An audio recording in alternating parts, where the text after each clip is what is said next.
உங்களை அவன் வடநாட்டுக்காரன் எதுக்கு வேலைக்கு எடுக்கிறான் தெரியுமா?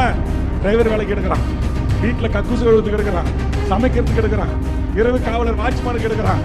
அதை விட்டு அங்க போர்டு போட்டு வச்சிருக்கிறான், இது ஜெயின் அபார்ட்மெண்ட்ஸ், இது மார்வாடி சேட்டுகளுக்கு மட்டும் சொந்தம், தமிழருக்கு இடம் இல்லைன்றான்.